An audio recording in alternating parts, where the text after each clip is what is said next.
The blackout created chaos in inner-city Newcastle. With traffic lights out, there was havoc on the streets during peak hour. Several people even had to be rescued after becoming trapped inside lifts. The cause of the power outage? Failure of an 11,000-volt cable. The difference with this fault was that it was very close to Strait substation, and that made all of our emergency equipment fail safe and caused the blackout.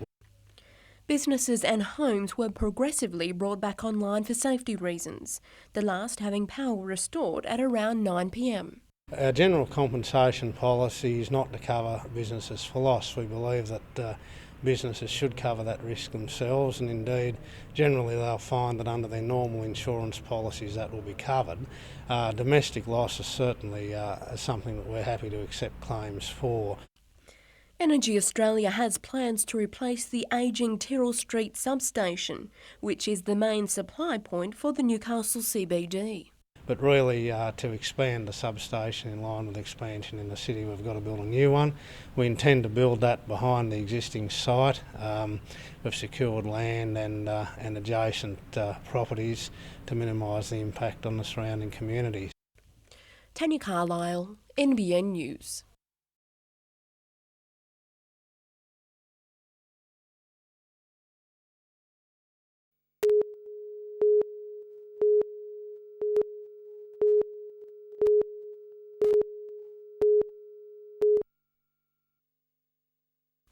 Charlie Jones was described by his family as a humble person, a man who made a difference to his country.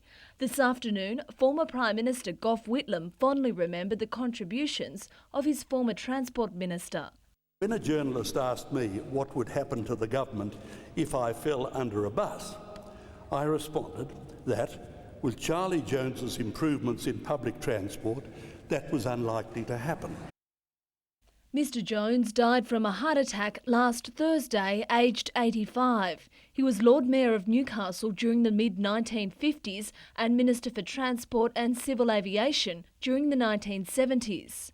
It is beyond question that Charlie proved the most innovative and successful Transport Minister in Australian history. But aside from his political achievements, his family spoke of his fishing adventures at tea gardens and his love of the environment. One man made a difference to the conservation of Australia. He was proud of that.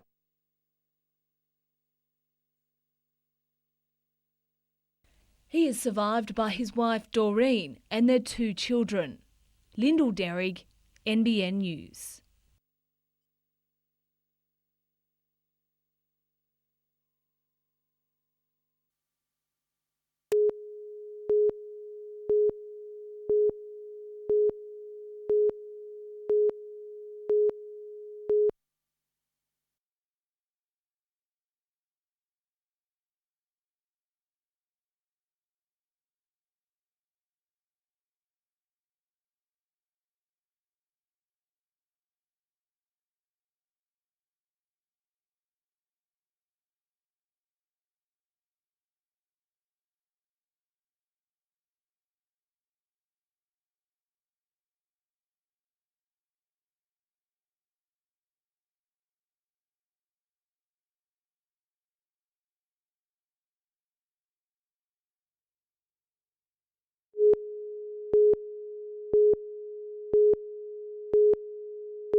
Up to 115 marchers of the Spirit of America band from Cape Cod, Massachusetts, converged on the school's oval for today's workshop and performances with students from across the region. The Hunters Marching Koalas and the Hunter School of Performing Arts joined forces with Belmont High to host the visitors and a number of other marching enthusiasts. It's the visiting band's first international tour, which has proven a success.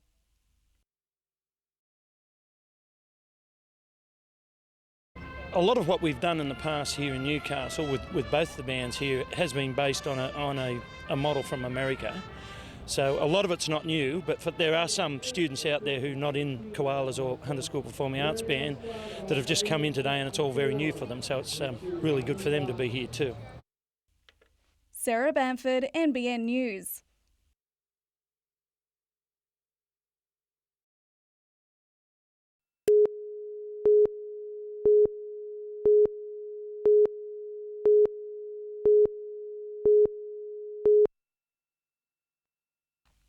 After some last-minute instructions from the senior judge Ian Riggs, it was down to business, with 1,150 wines from 135 different exhibitors to be examined in 41 classes.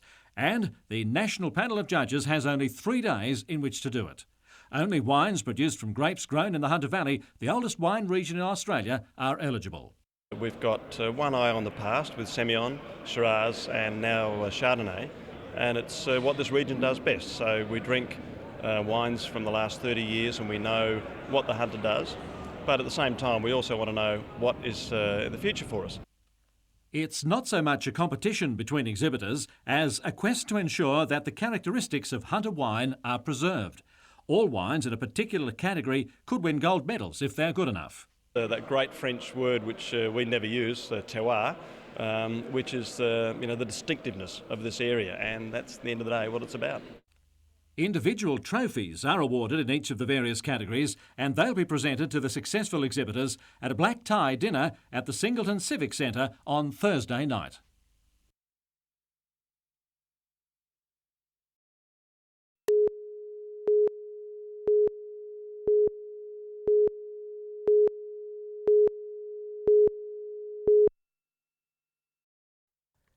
Mitchell James Little was born at Maitland Hospital in the Hunter Valley on September 7, 1999. By the time he was released, Newcastle Supreme Court today heard doctors were concerned the baby had a serious heart condition. It would claim his life within 18 days. Port Stephens naturopath Reginald Harold Fenn is charged with the manslaughter of Mitchell. The now 74-year-old treated the child with drops it's alleged he claimed would cure the baby. In his opening address to the jury, Crown Prosecutor John Kiley told the court through Fenn's actions he had been grossly negligent and failed his duty of care. Defence counsel for Fenn, Simon Harbin, told jurors he would argue his client had never discouraged the Littles from seeing doctors treating baby Mitchell. The first witness to give evidence was the child's mother, Elizabeth Little. She said Mitchell had been taken to see Reg Fenn within hours of the pair being released from Maitland Hospital. She also added the child was assessed by a cardiologist the following day, and that's when she and her husband learned the seriousness of Mitchell's heart condition. The trial before Acting Justice Newman and a 5-woman, 7-man jury is expected to conclude next week. Gary Blair, NBN News.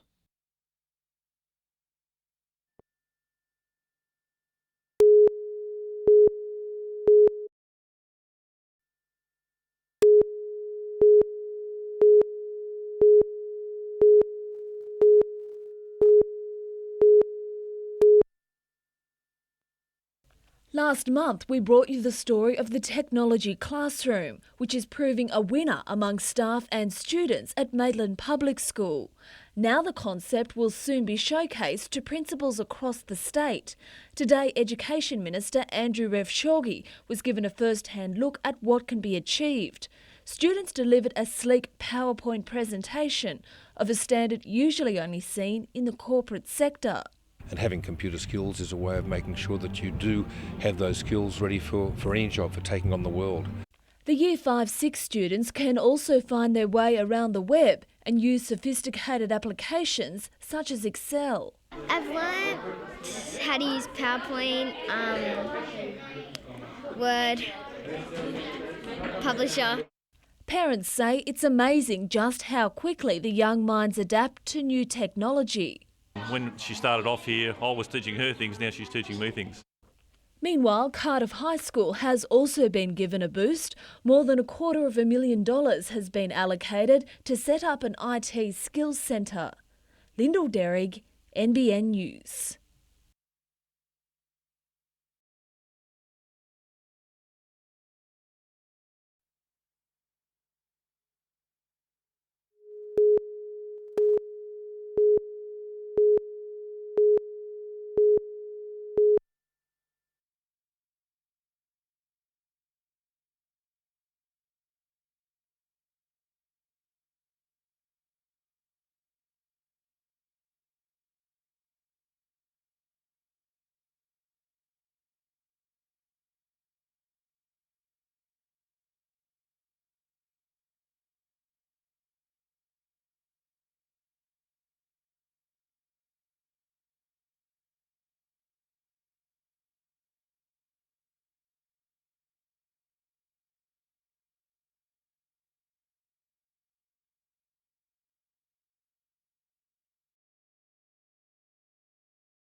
Seeing coal ships lining up off the Newcastle coast is certainly a better sight for the region than not seeing them at all.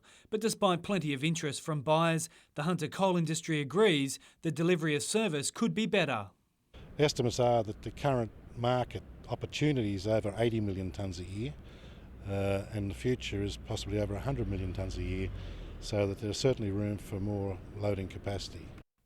New company Newcastle Terminal Development plans to establish a new coal loading terminal in the Port of Newcastle. This isn't the first time a third coal loader has been mooted for the port, but it does have industry backing. Coal shippers, coal companies, rail providers and even unions are behind the plan, with an eye to cementing the city's reputation as the #1 coal export port in the world, especially when the company is predicting growth for Hunter Coal. The rate of growth from Australia has been slowed a little by strong demand strong competition, I should say, out of China. But China is growing at such a rate it's going to need all its own power development capacity. So I see that there'll be growing demand for Australian thermal coal particularly. Meanwhile, Mick Watson, the long-serving Northern District President of the CFMEU, retired today. One of his biggest battles in his role was against mining giant Rio Tinto in the mid to late 90s. Cullen Robinson, NBN News.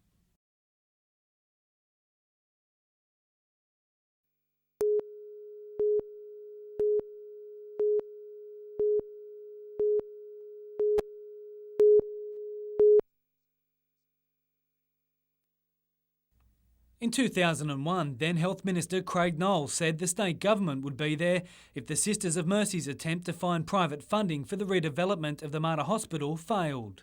If the Catholics can't get a partner in the redevelopment program that they want to proceed with, then it will always fall back to the government. That promise then became a central plank for the current program to revitalise Newcastle's public hospitals. Now the state government has decided to try its luck with the private sector to get the funding. It will call for expressions of interest in October for a private partner to build and then manage the $132 million redevelopment that now includes the relocation of the James Fletcher Mental Health Unit to the Waratah Hospital. We've already had interest expressed by the private sector. They're queuing up, they're waiting for this. We think there'll be plenty of people. But the unions representing maintenance workers at the Mater want the state government to fund the redevelopment.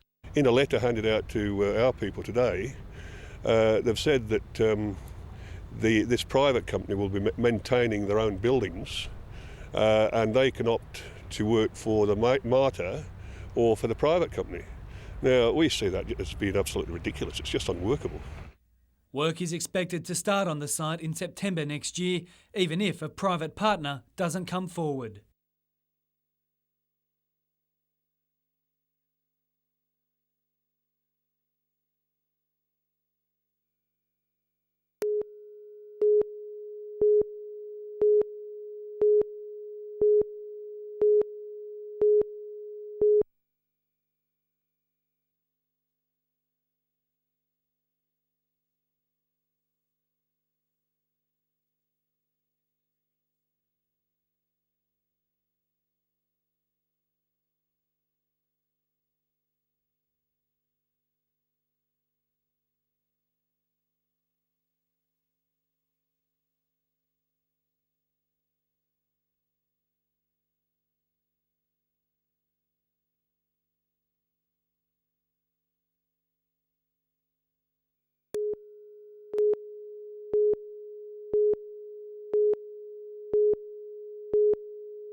After weeks of wanting to wrap it up, the thumping win over the Dragons assured Newcastle a spot in the semi-finals. A bit of relief, if we let that one slip on the weekend, the pressure would have been off this weekend, so it's nice to, definitely lock us in for the semis and look forward to it. It was a bit scary at times.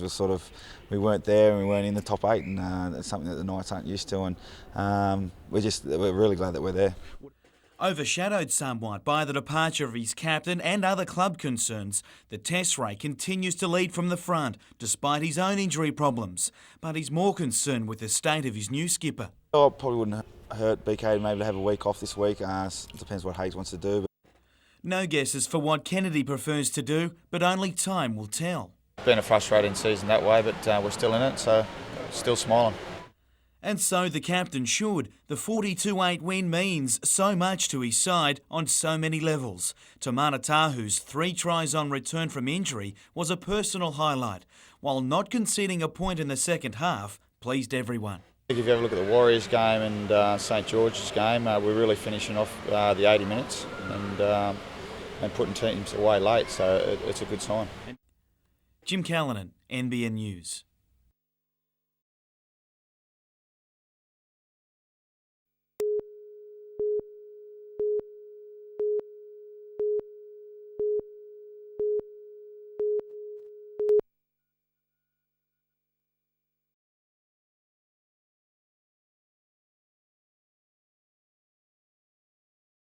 Tamana Tahu's just got a couple of ongoing things he needs some treatment for today, so we're still hopeful he'll play on Sunday. Yep.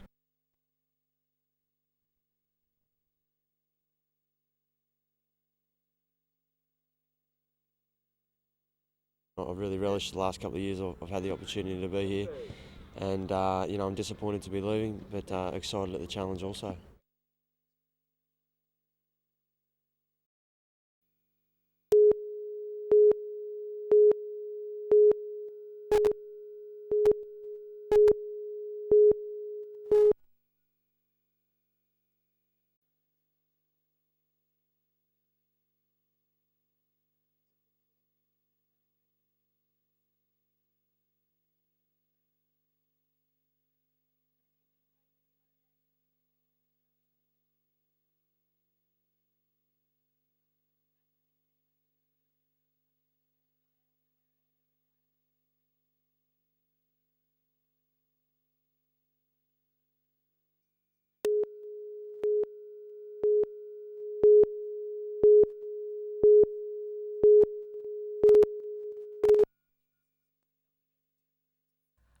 Honeysuckle's aptly named Locomotive Boiler Room was the gathering point for the debut Hunter Means Business Expo.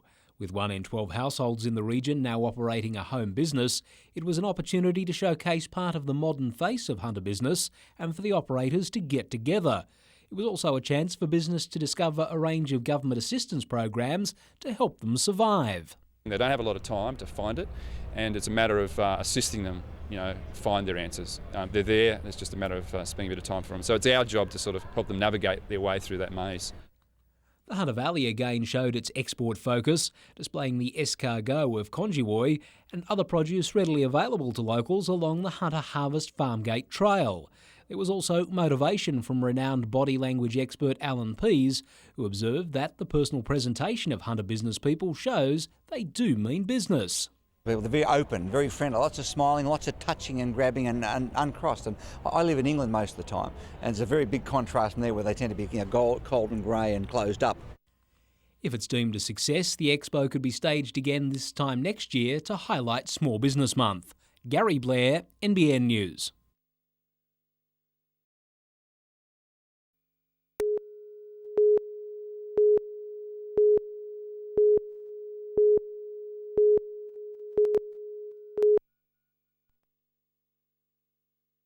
It was a colourful morning at Maitland Christian School as students loaded up the local highway patrol car with a special delivery bound for countries in Southeast Asia.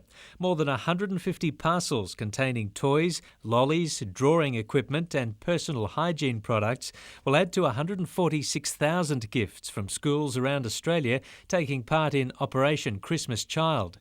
6 million presents worldwide will be collected this year. It felt pretty special because I knew that they were going to, some people that were not as wealthy as us were going to get some new things and they would feel really happy, yeah.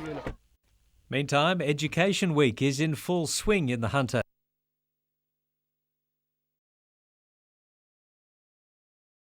Students took part in a service at Christchurch Cathedral today, celebrating the school system. Education bosses say the challenge is to prepare young people for lifelong learning. It's no longer a simple case of going to Year 12 and going to university, or going out and getting a job at, say, the end of Year 10. So we have to provide those multiple opportunities for students to move in and out of employment. Further education is appropriate. Paul Lobb, NBN News.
How they'd love him to be playing, but while unable to take part in the final series, Andrew Johns is taking an active role in Newcastle's preparation. He spent time mostly with the backs, while the forwards game plan is already mapped out. Get over the top of the physical Roosters pack. Be a good test for Josh and Parsos, I reckon. And I certainly hope Josh can provide a similar performance to the one he provided on the weekend. The Roosters pack has built a reputation on its aggressive style, and in both clashes this year between the two, Sydney was spearheaded by Adrian Morley. Now they come up and they start exchanging. Morley and Perry. And shoulder injury or not, the big Englishman won't be changing his style. That's what you try and do every game, really, so this is going to be no different. I'm sure that their forwards are going to try and do the same to us as well, so it's game on. It's the sort of match Captain Ben Kennedy just can't wait for in a competition that's there for the taking. I feel like a 5-year-old at the moment. I'm that excited. I can't wait. But I think the general feeling down there is it's fairly open. Also returning from injury, winger Craig Hall, in a side that carries more than just a few niggles, but not enough to keep those named out on Saturday night. They mightn't get through the whole week, but they're all going to play. Jim Callanan, NBN News.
Many people have suspected Newcastle's bus and rail services are underutilised. Now there's proof. Today, the Lower Hunter Transport Working Group released its first of 3 reports.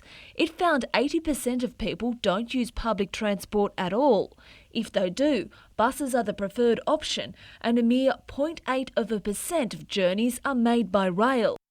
It is fair to say that in relation to the overall usage of public transport, Newcastle performs very badly. The heavy rail's patronage levels are abysmal, and there's no other description for it. The group's considering 4 options to improve public transport. This includes retaining existing services or providing an interchange at either Civic, Woodville Junction or Broadmeadow. A preferred option is expected in the group's second report, due next month. Really, buses look to us to be the way that we can start to service the community better. The report also found Newcastle buses is capable of accommodating the city's entire public transport needs, even during peak hours. The group admits community transport also needs to be reviewed to improve service to key locations like the John Hunter Hospital, educational centres and shopping venues. This is what's been long needed, and at last we're on a good straight path to be able to make decisions. Lyndall Derrig, NBN News.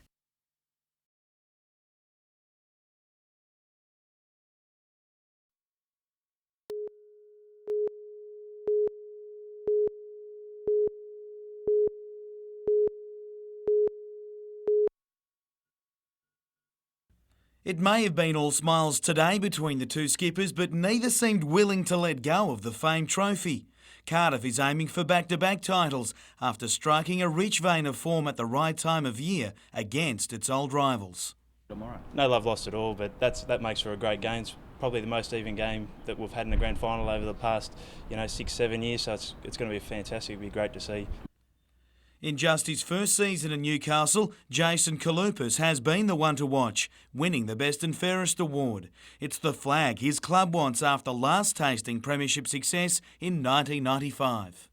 I've been here for 18 months, as I said, and I'm slowly learning the grudge between the two clubs, but yeah, no hold back tomorrow by all means. At Glendale today, the Hunter's best primary school athletes were on show. Lauren English was having a great day out after breaking the junior girls' high jump record that had stood since 1965. She promptly added the long jump title to her credit. Some 800 athletes competed today, with the best finishers to now represent Hunter at the State PWSA Championships in Sydney during November.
Crossing the road at this level is dangerous. Already this year, 37 koalas have died on Port Stephens roads compared to 44 for the whole of last year.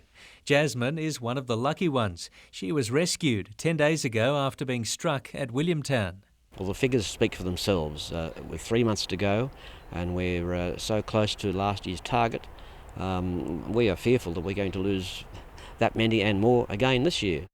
Now is the time of year when koalas are on the move and are more likely to be crossing roads. Their breeding season is from September to March, April each year, and that happens to coincide, of course, with our summer. More people are out on the road, tourists are coming into the Port Stephens area. Most koala deaths occur on Richardson Road, Nelson Bay Road, Frost and Gangan Roads and Port Stephens Drive.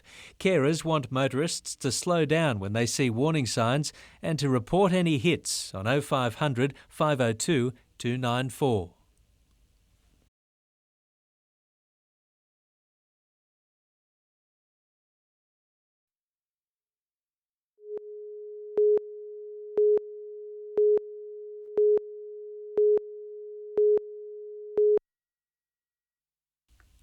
Coal has become the backbone of many communities across the Hunter, the region's mining giants currently employing more than 10,000 workers.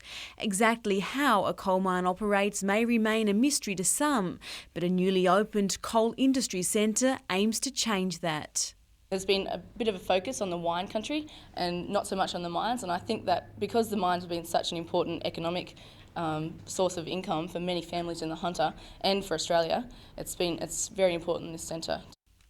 The centre offers a showcase of the many facets of the coal industry through a range of interactive displays, including a virtual reality tour inside a coal mine. The educational tool also aims to challenge. The centre aims to lay to rest misconceptions about the environmental impact of mining on local communities. It may have barely opened its doors, but the centre is already gaining popularity with numerous bookings from school groups and international visitors.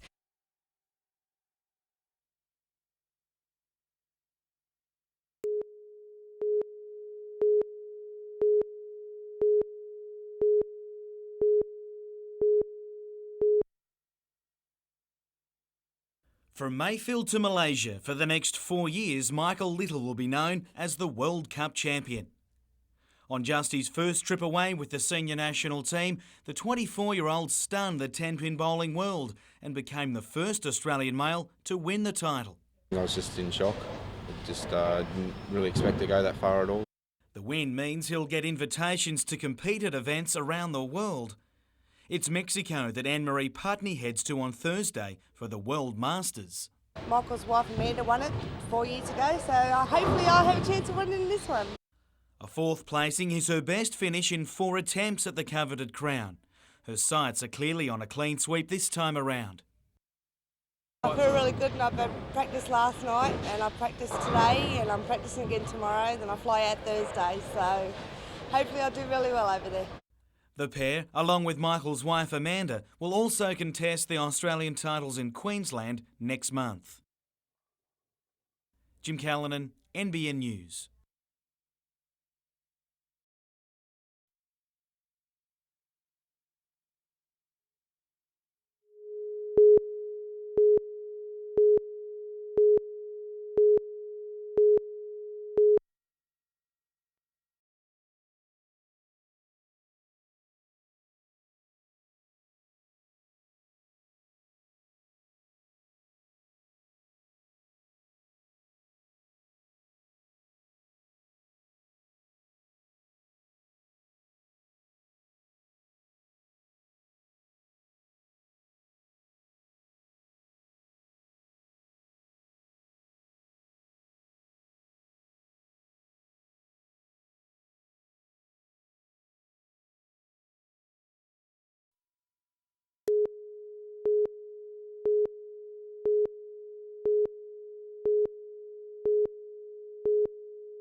Almost 400 items were seized by Specialist Firearms Police during a 6-hour raid on the Merrin Avenue house in November last year.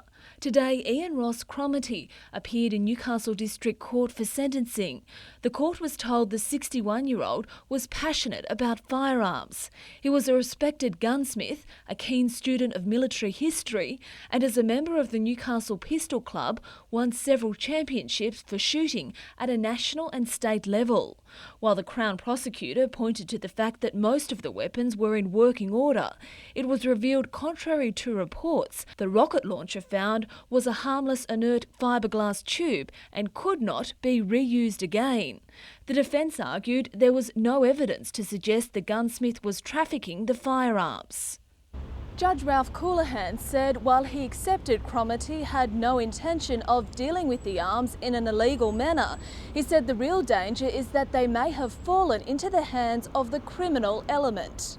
He was sentenced to 3 years periodic detention, which will be served at the Tomago Detention Centre. His barrister described the ruling as a fair outcome. The main point that came out of the matter, I think, is not a danger to the community in any way, so it's important that everyone knows that. Lyndall Derrig, NBN News.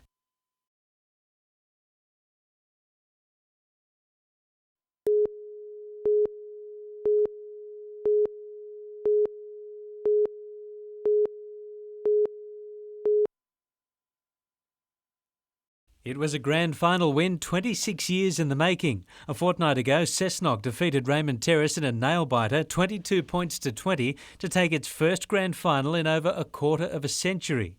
Today at the Supporters Club, the boys were honoured by some of their biggest fans. I think they're pretty good and they've done supremely well this year. We are very, very proud of them and they deserve what they got.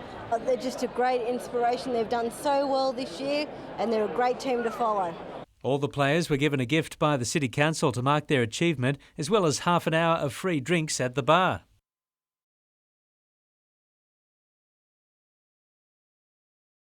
Mate, I feel honoured that people take time out of their busy schedules to come here today and do this for us. It's very special. Paul Lobb, NBN News.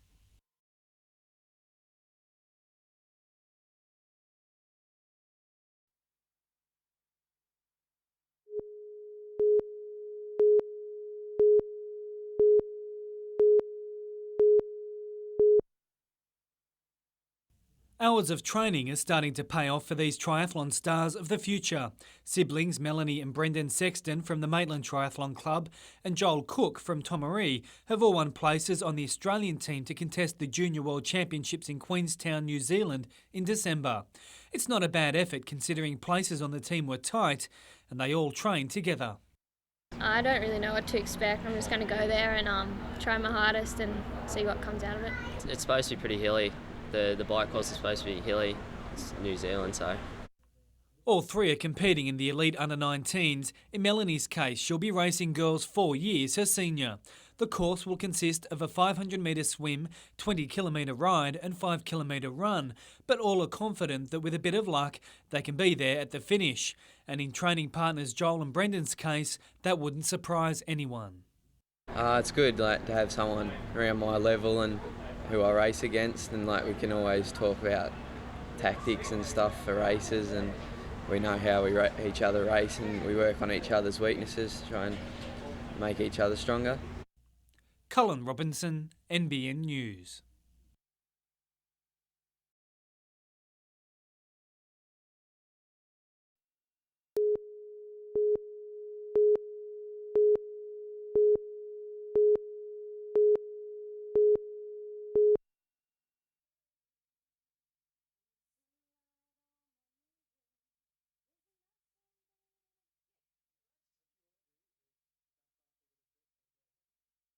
Sound engineer Roger Summers has mixed for performers like Metallica, Guns N' Roses and Rod Stewart at his LA studio and was in Newcastle today for the opening of Hunter Tafe's new $500,000 training facility. Let's not indulge in any illusions. It's very, very difficult and it's getting more and more competitive all the time, which is why education has become so much more important.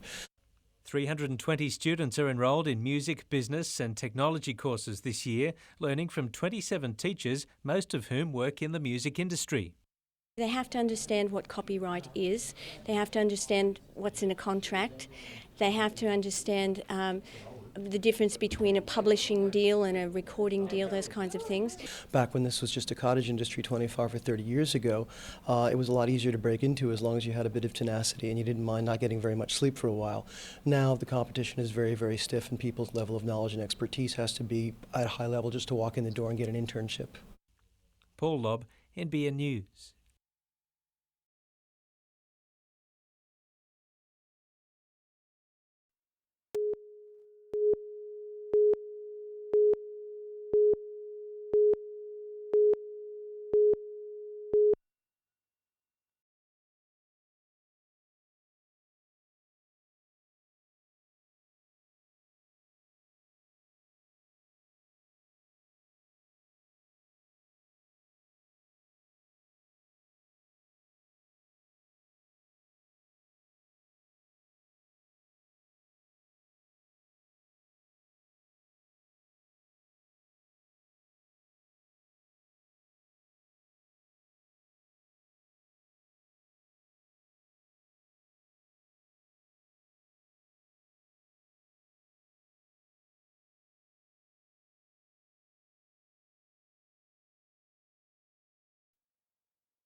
Well, the big games are here this weekend. The Roosters take on the Bulldogs and the Panthers play the Warriors, and we're going to see a whole new level of finals intensity. It'll be physical, field position and a kicking game will be paramount, fitness, blistering speed of the line in defence, and effort levels will become extreme with the hot conditions which are expected. Now, I'm not going to predict a winner, but what I will do is profile 3 categories of players that I think are going to be important for their respective teams to win. Well, for the Bulldogs, Matt Utai has done the job in round 9 against the Roosters, scored the last try there for them to win the game, can do it again. Anthony Minicello for the Roosters, playing his 100th first grade game, been in sensational form the last 12 months. And for the Panthers, Reece Wesser, footy show fullback of the year and had a great season. And for the Warriors, Clinton Torpey, his combination with Francis Mealy has been one of the best in the game. Next category, game breakers, the ones who can turn the tide of the game when it's in the balance with sheer brilliance. For the Bulldogs, Willie Mason coming off the bench, his sheer size and his offloading ability can break a game. For the Roosters, Craig Gwynn from dummy half, his fitness levels and his speed can certainly make a break. Panthers, Preston Campbell, he is a pocket rocket and from the 5'8" position can cause havoc from everywhere. And for the Warriors, Sione Faumuina, he's a big man, he has all the skills and he's done it the last 2 or 3 weeks. He'll certainly make a big difference for the Warriors. In the final category, the enforcers. Now, these are the guys who take charge and instill some fear in the field. For the Bulldogs, Mark O'Mealy, been in tremendous form the last 2 or 3 weeks, playing very intense, is desperate to go on the Kangaroo Tour. For the Roosters, the British Bulldog Adrian Morley has been doing big hits all year and nothing will stop on the weekend. For the Panthers, young guy Joel Clinton, I think he's got the potential to be a real enforcer. And for the Warriors, Richard Villasanti, without a doubt, the most toughest and skillful front rower playing in the last 2 or 3 weeks. Well, there's the players that I think are going to play a big part in the weekend's games. I hope you enjoy your rugby league. I'll catch you next week when we get into a little bit of grand final fever.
Most unexpected. I have to say that not quite know what to say, but as I said before, we had a very strong chain at Tuggerah.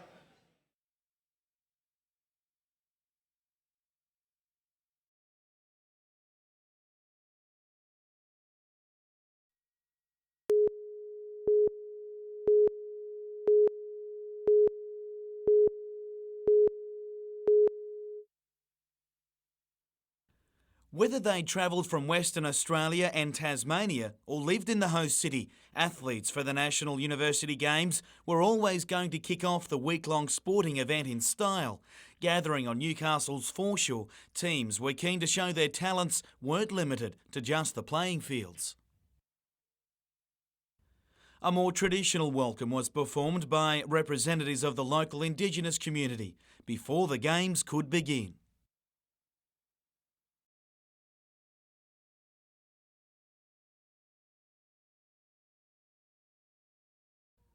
The Games coming alive today with most of the 20 sports to be contested this week starting competition. Both women's and mixed netball will highlight all week with some 32 teams taking part. It might be a far cry from the Manchester Commonwealth Games, but Stuart Gomez headlines a strong badminton competition. The Uni of New South Wales student proving tough to beat on day one. while spare a thought for those who come up against 2000 Olympian Robert Ivers in the judo. A former Nelson Bay boy who studies at the University of Western Sydney, Ivers knows he can be an intimidating sight. It happened at the Eastern Conference Games, and the poor fella, he was quite nervous, but in the good spirit of things, you be gentle as you can.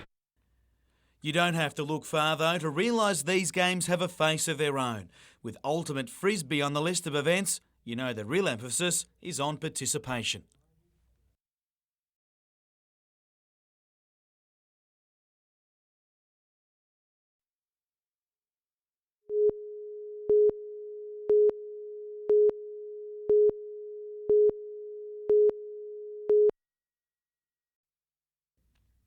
Golf is in John Clifford's blood. It's what drove him to tour for some 21 years in Australia and through Asia, and for 2 years in Europe. It's also what keeps him competing despite a neck problem which ended his touring days in 1994. I basically overcome them. I think it's made me mentally tougher, and I just I tend to try and put that at the back of my mind and concentrate on the job at hand. The office was at Penrith last week for the Australian Senior PGA title, which he won by 2 strokes. It placed him back on top of the Order of Merit and will soon have him playing in Singapore. However, it's Europe that's calling again. He hopes to return and earn his senior tour card in November and give it another shot as a senior.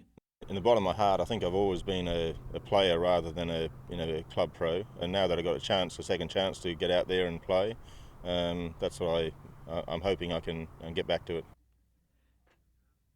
Jim Callanan, NBN News.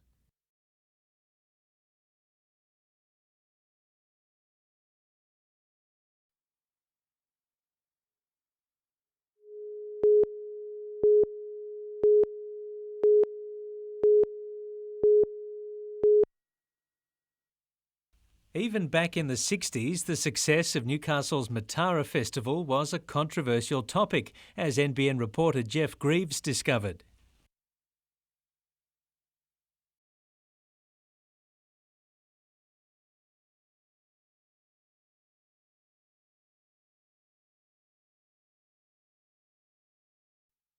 Today, the debate continues. Fantastic. It's a good atmosphere, it's great. In most cases it's a non-event. It might be okay for kids on school holidays, but I don't think it's very appropriate for a person like me and working in the city. Whatever your opinion, it's on again from the 4th till the 12th of October. Today, organisers outlined the program, which includes the Grand Parade, the Hill Climb and a host of free entertainment based in Civic Park. Well, a new attraction are the flying pigs, of course. And times continue to change, with a bloke entering this year's Matara Princess Quest. It could be Ambassador and Matara Master, who can tell? So we'll see. We'll just see what happens. The festival starts on Saturday.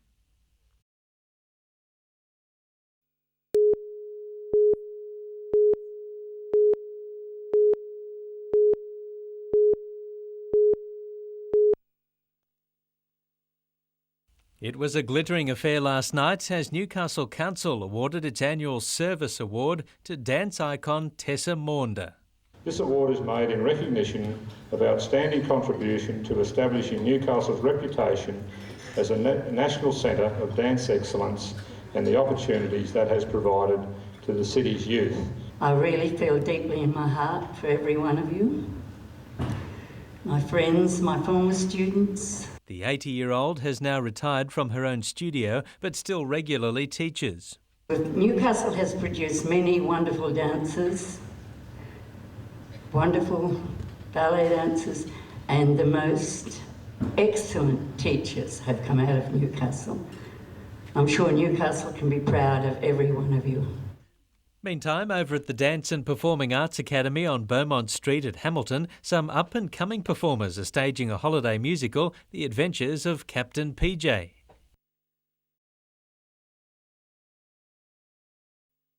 The tropical adventure romance runs daily till Sunday.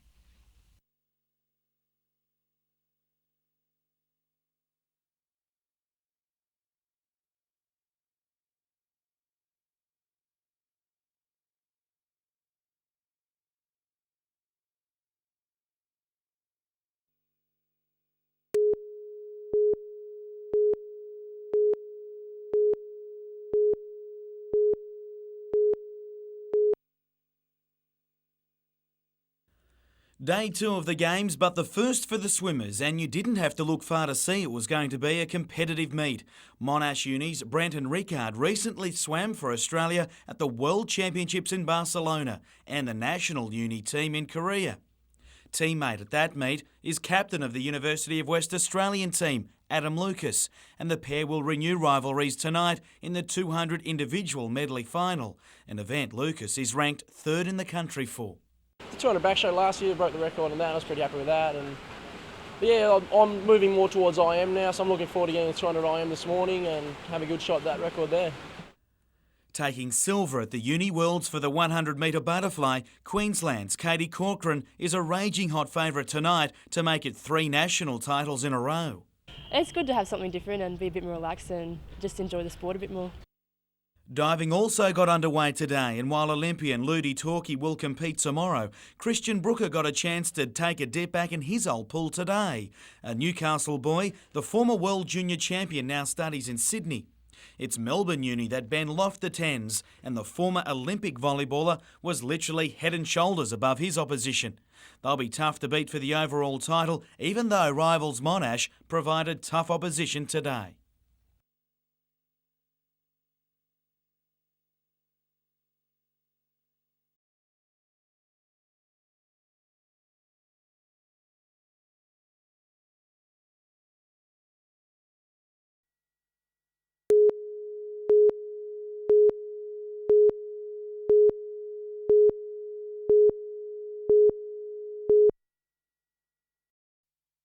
The AMA says the incurred but not reported levy will force several doctors in the region to withdraw from public hospitals, and many will reduce their services at centres such as the John Hunter. Hunter Health says doctors need all the support they can get. They work extremely hard. This is an added burden and an added stress at a time when they're already under stress because of the workloads. So we're really grateful for their support. We want to see this stress reduced as quickly as possible. The Shadow Minister for Health says a solution is needed before the levy comes into effect next month. We are calling on Tony Abbott as the new Health Minister to get around a table with the doctors and their organisations and get the crisis resolved. And while celebrations continue for the 20th birthday of Medicare, Labor has revealed an alarming number of people are going without treatment because of a reduction in bulk billing. There were 3 million less visits to the GP in Australia last year, and we think that's because of increased costs. Lyndall Derrig, NBN News.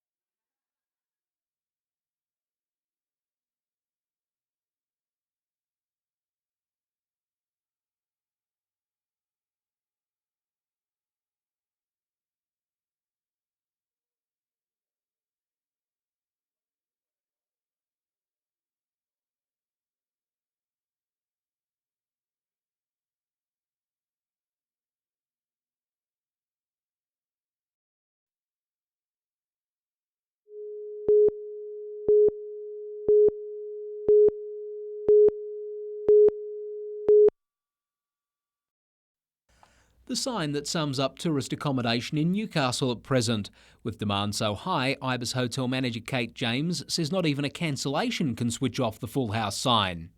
In any instances of cancellations, they're snapped up within minutes of that happening. The staff of the Newcastle Visitor Information Centre knew the spring school holiday would be busy after almost 6,500 people passed through their door for September, up 40% on September 2002. Events across the city have brought the best accommodation bookings the centre has recorded in over 2 years. There's a diversity of events and activities. It's not all eggs in one basket. The Australian University Games has been a big draw card, attracting 4,000 students. Another wave of guests are inbound for the fortnight-long Matara Festival, while the stopover for maintenance by the amphibious warship Canimbla adds to the boom for Newcastle's tourism economy. We are, through these events, attracting people from within New South Wales, interstate, nationally, and for one or two of the events that happen also we pick up some international people. And with fine mild weather predicted over the long weekend, you could be sharing your favourite local beach with some of the thousands of visitors who will be in the city. Gary Blair, NBN News.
A vision impairment is no longer a barrier to people in the sport of competitive sailing.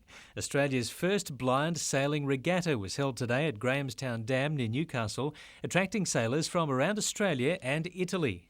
The system consists of beeping buoys, and the blind sailors actually pick it up where the buoys are through hearing.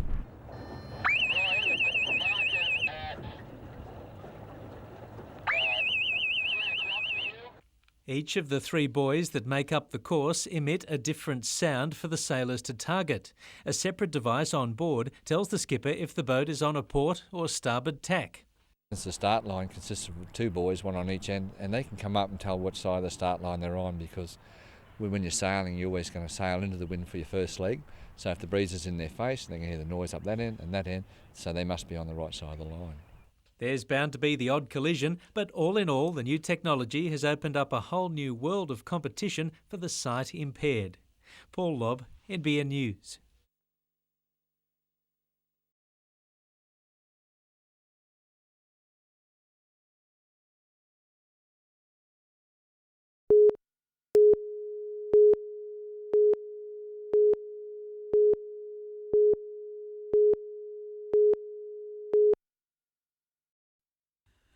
This is the last place Jobe Wheelhouse wanted to be, getting treatment on an injured ankle less than a week before he's due to leave on the Young Socceroos tour. It's my sort of first time in there, so you want to get in there and show what you can do, and if you're injured, well, it's just come around at a bad time. Rated only 50-50 of recovering in time to play on Friday night, further tests tomorrow will give him the best indication. It's another headache for coach Ian Crook, who was already without Scott Thomas, the midfielder copping an automatic suspension for being sent off against Marconi. Things were ugly from the outset, with some wild challenges going with minimal caution. Crook will review the match, which was littered with some unsavoury incidents, including Brendan Renault's headbutt on Greg Owens, but the coach is unlikely to take matters further with the Australian Soccer Association. It's a real difficult one. If you tend to push these things at the tribunals, you end up maybe coming out of it worse. So sometimes you have to just take your punishment on the chin and just cop it. A number of youth players will be drafted into the top grade this week as the side looks to fill holes. While Steve Eagleton's return from injury took an unexpected turn overnight, the midfielder rushed to hospital with a blood infection that required minor surgery on his knee.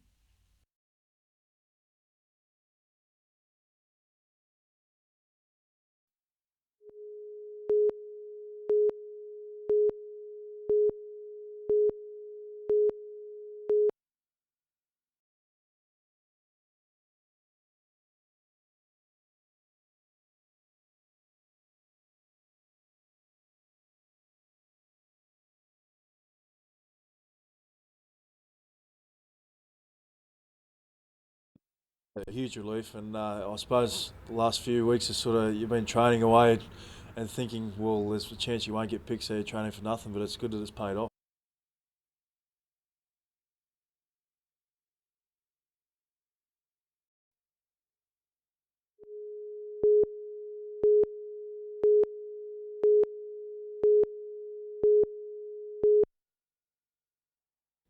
With a sprinkling of NRL experience, Redfern was the first to cross, with Wes Patton making it look all too easy.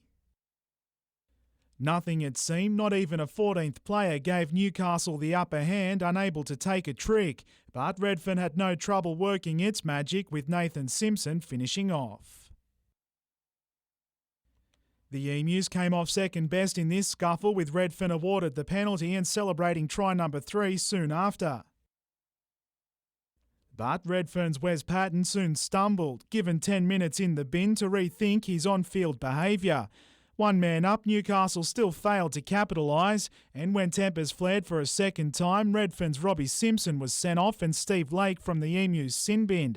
But the Newcastle faithful was soon given something to cheer about, thanks to the single-handed efforts of Jake Briggs. Lakes United halfback Scott Briggs' kicking game was on song, playing a big part in Newcastle's second try to bring the Emus within 4 points of the lead. But even with 12 players on the paddock, Redfern won the battle, going on to score a further 30 unanswered points. Adam McKilrick, NBN News.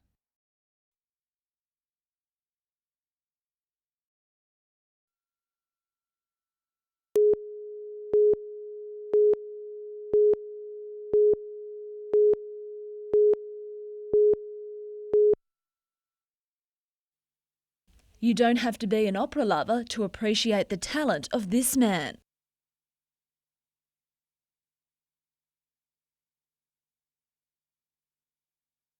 He's joined the likes of Placido Domingo on stage and performed across the world. And tomorrow night, Dennis O'Neill will sing at Wyndham Estate. He says he's looking forward to soaking up the relaxed atmosphere the vineyards have to offer. It gets you away from the grease paint and the wigs and the costumes and the dramatic side of my work, and it's just pure singing. Despite his experience, the tenor says it's always a challenge getting the most out of his performance. It's just the standards that I worry about, to make sure that you're giving 110%, to sing these songs as if they've never been sung before, to make it as exciting vocally as you could possibly do. A food and wine fair will be held tomorrow afternoon from 3. The concert gets underway at 6 o'clock.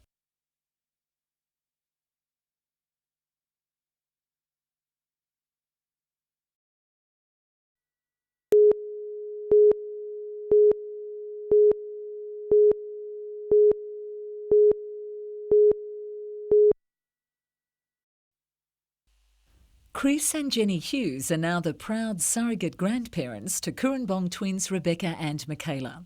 For first-time mum Beverly, who's just relocated to the area away from family and friends, they've answered her prayers. If they were unhappy, I would get stressed and sort of snap at them, and I didn't mean to. It's just I was so tired, I couldn't cope. As Homestart volunteers, the weekly visit lends a friendly ear and much-needed backup for mum while husband Jeff works as a chef. I think probably just knowing that she's going to get a break a couple of hours a week makes it a bit easier generally through the week. I go back a lot. I've always enjoyed children for starters, and I feel I'm making some difference. Homestart is now extending its helping hand, offering support for expectant mums coping with loneliness and depression. And volunteer fathers are also being called on to pass on their experience to the sometimes neglected new dads. So we're hoping that the volunteers we get are ones that can go in there and say, look, I've done it before, I've been through it, I've survived, and it's really worthwhile, and I'm here if you just need an ear to talk to.